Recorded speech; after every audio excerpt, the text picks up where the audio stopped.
Everyone, I hope आप सभी ठीक होंगे।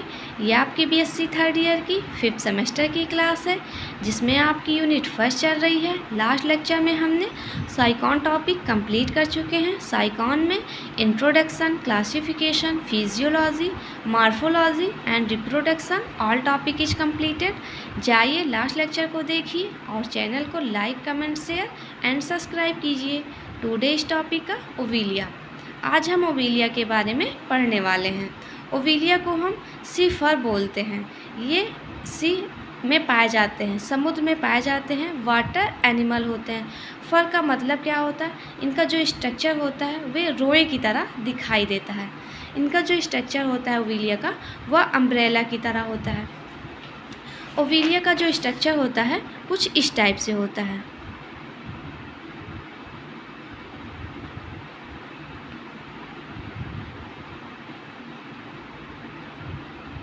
इसमें टेंटिकल्स निकले होते हैं जो कि रोए की तरह दिखाई देते हैं। यही टेंटिकल्स होते हैं जो रोए की तरह दिखाई देते हैं। और ओविलिया जो होते हैं सी में पाए जाते हैं, इसीलिए इसे हम सी फर बोलते हैं। टेंटिकल्स रोए की तरह दिखाई देते हैं और समुद्र में पाए जाते हैं, इसलिए इसे हम सी फर बोलते हैं। और इनका स्ट्रक्चर जो होता है अम्ब्रेला की तरह होता है। अगर इसमें हम ऐसे निकाल दें स्टिक तो ये अम्ब्रेला की तरह दिखाई देते हैं, लेकिन ये स्टिक नहीं होती है। अब हम इसका देखेंगे क्लासिफिकेशन।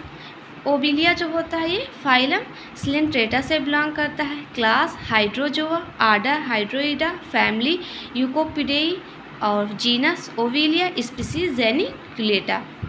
अब हम फाइलम सिलेंट्रेटा का कैरेक्टरिस्टिक देखेंगे। सिलेंट्रेटा जो होता है ये टिश्यू लेवल ऑर्गेनाइजेशन होता है। अभी तक हम जितना पढ़े हैं जैसे मोनोसिस्टिस, यूग्लिना, पैरामीशियम, वे यूनिसेलुलर या मल्टीसेलुलर उनकी बॉडी होती थी। लेकिन अब हम जो सिलेंट्रेटा पढ़ेंगे इसमें टिश्यू लेवल ऑर्गेनाइजेशन होता था, उसमें सेलुलर लेवल ऑर्गेनाइजेशन होता है। लेकिन सिलेंट्रेटा में अब जितने ऑर्गेनिज्म आएंगे उसमें टिश्यू लेवल ऑर्गेनाइजेशन होगा। Have mouth enclosed bye tentacles. इनका जो माउथ होता है वह घिरा होता है टेंटिकल से। ये जो होते हैं डिप्लोब्लास्टिक होते हैं। इनमें 2 लेयर होती है, आउटर और इनर। आउटर को हम एक्टोडर्म बोलते हैं और इनर लेयर को हम इंडोडर्म बोलते हैं। एक्टोडर्म और इंडोडर्म के बीच मीजोगिलिया होता है। मीजोगिलिया जो होते हैं ये जेली लाइक इनका स्ट्रक्चर होता है। फिर आता है इनमें इनकी जो सिमेट्री होती है वो रेडियल सिमेट्री होती है। रेडियल सिमेट्री मतलब the arrangement of body part around the central axis. किसी चीज़ का सेंट्रल एक्सिस से उसका डिवीज़न जो होता है उसे हम रेडियल सिमेट्री बोलते हैं। जैसे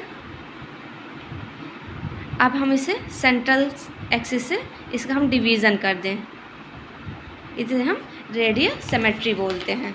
फिर आता है इसमें स्टिंग लाइक स्ट्रक्चर। इनमें स्टिंग लाइक स्ट्रक्चर होता है जिसे हम निमेटोसिस्ट बोलते हैं। स्टिंग लाइक मतलब इनमें कांटे लाइक स्ट्रक्चर होता है जिसे हम निमेटोसिस्ट बोलते हैं।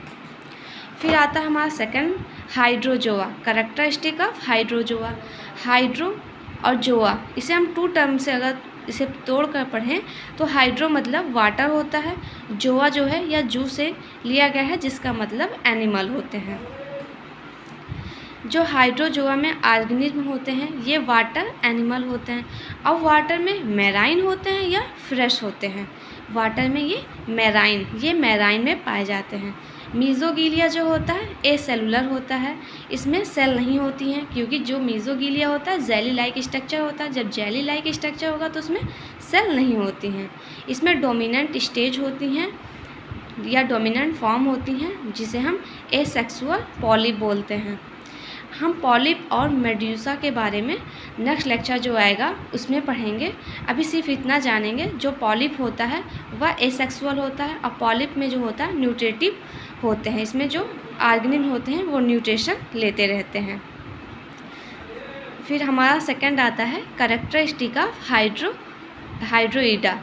हाइड्रो मतलब वाटर होता है। इसमें जो ऑर्गेनिज्म होते हैं वे सॉलिटरी सोलो होते हैं, सिंगल लाइफ जीते हैं या कॉलोनी के फॉर्म में होते हैं। दे कैन बी सॉलिटरी या दे कैन बी कॉलोनीज। फिर आता है पॉलीप्लाइड स्टेज होती है। Sense organ of medusa exclusively ectodermal. इनमें जो मेड्यूसा का सेक्स आर्गन होता है वो इक्टोडर्मल होता है। इक्टो मतलब बाहर, डर्मल मतलब स्किन, बाहरी स्किन पर होता है मेड्यूसा का सेंस आर्गन। फिर आता है हमारा ओविलिया का habit and habitat. Obelia is sedentary marine colonial form. Obelia जो होते हैं सेडेंट्री होते हैं। सेडेंट्री मतलब होता है अटैच टू सबस्ट्रेटम, ये किसी सबस्ट्रेटम से अटैच होते हैं। मैराइन होते हैं, कॉलोनियल फॉर्म में होते हैं, कॉलोनी फॉर्म में पाए जाते हैं। सॉलिटरी नहीं होते हैं, ये कॉलोनी फॉर्म में होते हैं। Attached on the surface of seaweeds, molluscan shell and rocks. जो ओविलिया होते हैं ये अटैच्ड होते हैं सीवीड्स, जो समुद्र में खरपतवार पाए जाते हैं उससे, उसके सरफेस से अटैच होते हैं। मोलस्कन सेल के सरफेस से अटैच होते हैं। और रॉक्स के सरफेस से भी अटैच्ड होते हैं। रॉक्स मतलब पत्थर या चट्टान।